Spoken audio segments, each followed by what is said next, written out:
Hi guys, welcome back to my channel. I'm back with another recap of Tyler Perry's Sistas season 8 episode 5, Wounded Eros. Yeah, so it continues off with, after the day went into Gary's room to try to like get him back stable.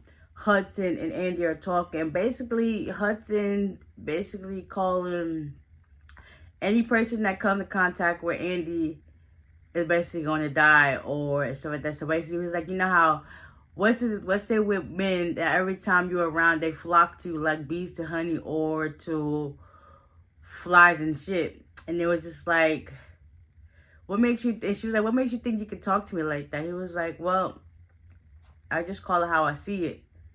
You don't even know this girl. Like, you just basically just coming off of what Gary supposedly told you. Like, you never met this girl a day in your life to actually know what her true motives was.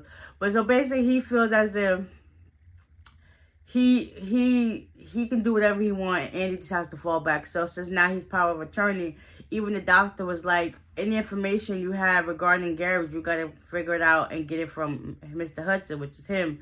And yeah, it was just like, at this point, Andi, you got to use your backbone and just say enough is enough. It's just like, okay, whatever.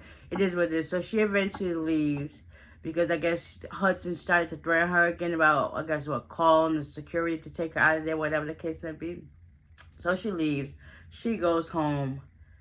And when she goes home, she starts going through it. Like, she was reminiscing about all the times she was with Gary and the good times and bad times. And it's just like, she had an epiphany, like, yeah, I cannot be letting no man treat me any type of way. Like, girl, you need to snap out of this and build your backbone. And she started, like, going crazy, hitting herself in the head. Then she took her sip of wine. She was like, yeah, I got this. And then she was just like, yeah, she got to figure out a way to, like, get above this. Because this right there is so beneath her, and this is not what she's on. So, basically, right now, she's out of a job while they're doing this pending investigation.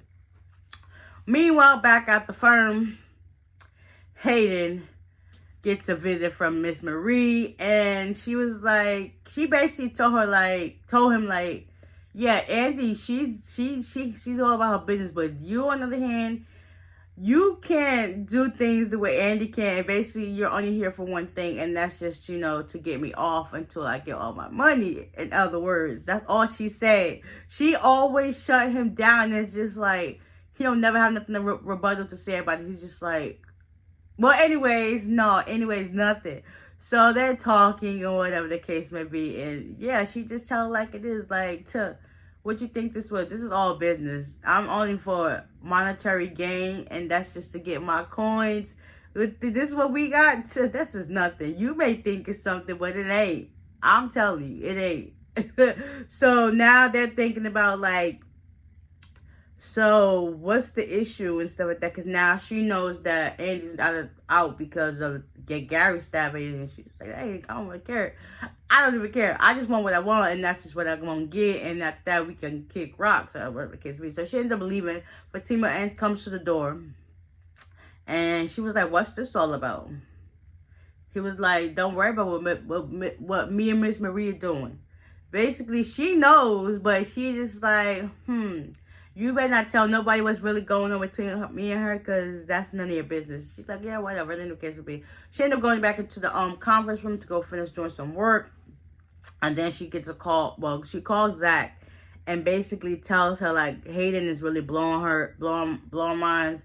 And it's just like, he like, you need me to come up there? She was like, no.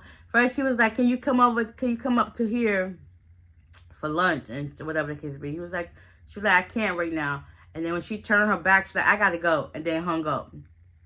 So she continues working. And then Hayden, he's just like nagging her, bugging her. Then he was like, he came in there at one point and he was like, you gotta pay attention more to what you're doing, because he had a caseload of work on the desk for her. And she was like, what's this? He was like, this is all Andi's files. I want you to go through these and find these discrepancies, because you're reading the book and you need to make sure you got everything right. And she was just like, oh my God. So she just started getting back to work. Meanwhile, Paige and Maurice are going now. They come to find out Maurice is the one that was behind Paige doing the people behind you, whatever, the building of the drink, whatever. And then he ended up touching her pen because I guess the pens that they have there don't work.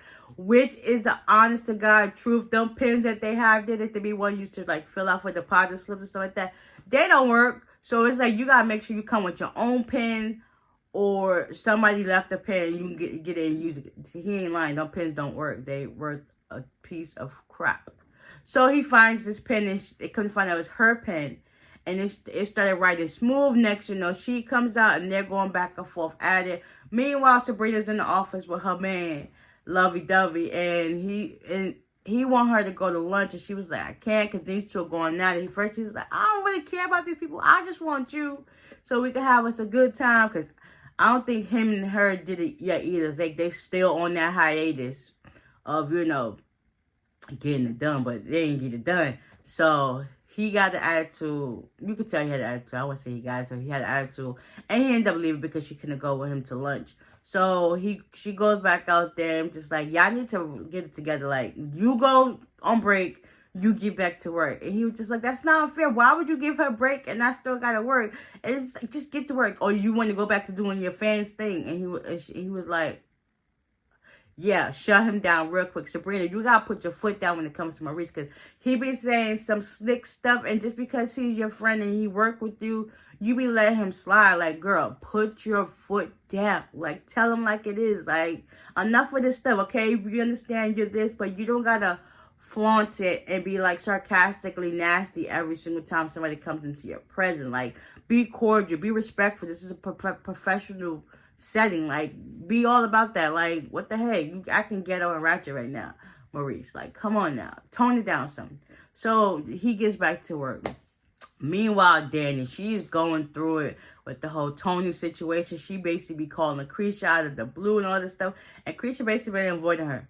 So now she's at the steam plant drinking. And Sabrina went back to her office. She called to the go. She was like, I can't go. But once she figured out how many drinks and stuff she had, she was the response. She like, cause she got up at 11, and I know she kind of felt bad because now she blew off Rich for Paige and Maurice's drama, but now that Danny's doing what she's going through, she ended up leaving to go hang out and see what she got going on, because I guess Rich and her is gonna meet up later anyway, supposedly.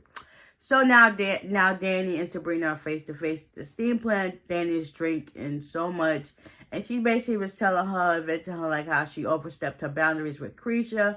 And Sabrina was like, yeah, that's not how it works. You can't call somebody constantly 24/7, all hours of the day. Like, they have a life too. Like, yeah. And then she was like, listen, I'm over this. I'm over Tony. I'm just like, then they was bringing up something about Preston. Like how Tony basically just wants the best for her, but she don't see it that way. Every guy that, well, besides Joan, every guy that came so far in the inch of her life basically wanted the best for her. And she basically is so content in her ways that she don't want to change for nobody. I don't even think herself. So now she's basically drowning her sorrows and spiraling. Like, listen, I'm over it. It is what it is. Type of situation. And Sabrina tried to stop her from getting drinks. The people at the bar too was trying to bring her. She was like, no, don't even do it. Next, you know, in walks, I think, Rich and Tony. And they was like, hi, ladies. And she was basically just slurping on her drink like, yeah, so that's another conversation in itself. Meanwhile, let's see what else happened. Oh, Fatima, she did go home for lunch. She basically talked to Zach. Zach was trying to get her to try his tacos. And she did try, even though he forced her. She was just like, you could see her face, like she was kind of like sick from the day and then sick from just the smells and stuff like that, because, you know, she is with child. Yeah, so she eventually took a bite. She was like, it was good. I guess to save face. And he's basically going out his mind because he's been in the house all day. So I guess Michael must be at school every time we see these episodes, because I haven't seen him since, I think, the first or second episode. We gonna see, but whatever. She come to find out, you know, she promised him that he would eat her taco. And he was like, you promised? She's like, yeah, that's a fact. So she had to get called back to work. So she went back to work. So now Zach is in the good mood. So, okay, we're gonna see about that. yeah, for the most part, I thought this episode was kind of boring. It was. Oh, that customer at Karen and Pam's shop. Yeah, we're gonna say Pam's shop too, because she helped work there too. Okay, she always do most of the work anyway. So that customer is basically going live and telling everybody that Roots to Riches made her edges fall out and stuff like that. So basically, Trey comes in to back his girl. Was like, that's not what's true. That's not what happened. Because if that was the case, don't you think Miss Marie, her edges would have fell out too? Like, she don't use the product too. Like, what the heck? All these people got the thing and just one person their edges fell out. Nah, you probably did something you were supposed to do and made your hair fall out. I'm just trying to blame it on the company. Because how is that the case if she was giving out samples? Yeah. So now it's a whole commotion. By this time, Marita made it into the salon, and she said, "What the heck is going on? Why is my two reputable persons like Karen and Pam? What's really going on?" And it's just like, "Oh, not again."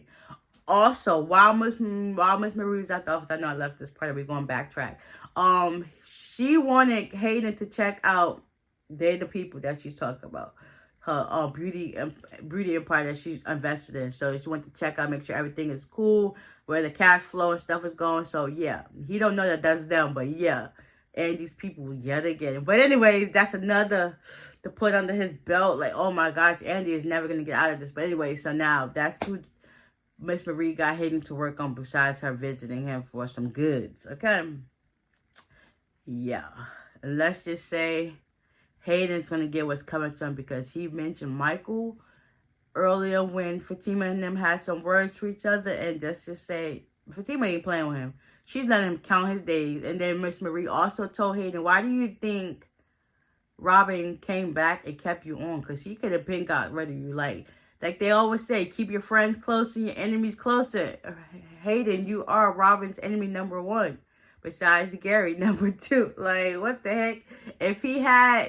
If he really wanted to get rid of you, he would have got rid of you just then and there. But he got something up his sleeve. So he's slowly waiting and plotting to make sure, everything is copacetic and all the ducks is in a row. So when everything does happen, it happens like a domino effect. And you're just going to be like, what? Yes, finally. So, yeah, hopefully I didn't leave nothing out for this episode. Like I said, I thought this episode was kind of boring.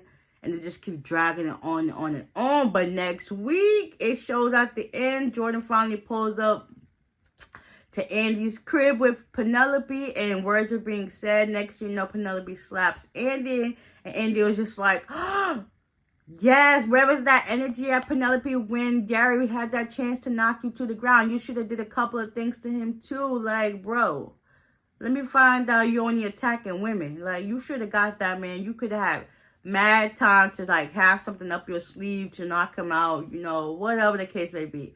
I'm thinking, who really is behind the killing of Gary? Is it Penelope? Is it Hudson? Like, it's giving everybody has motive, and it's like, dang, who really is it? Like, are y'all really gonna tell us who tried to kill Gary? Or maybe Gary set it up himself. I don't even know. But it's just like every time they say something, it makes you think like, well, dang, that could have been true too. And also, they, Zach and Fatima, they put Robin on the suspect list too. So yeah, they're gonna go back to figure that out when I guess Fatima gets back home.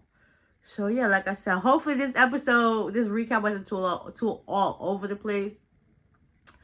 But yeah, if y'all watching, y'all know how it's going. But anyways, the case may be. I hope I didn't leave nothing else, but if I did, let me know in the comment section down below. And with that being said, I'm done, and bye.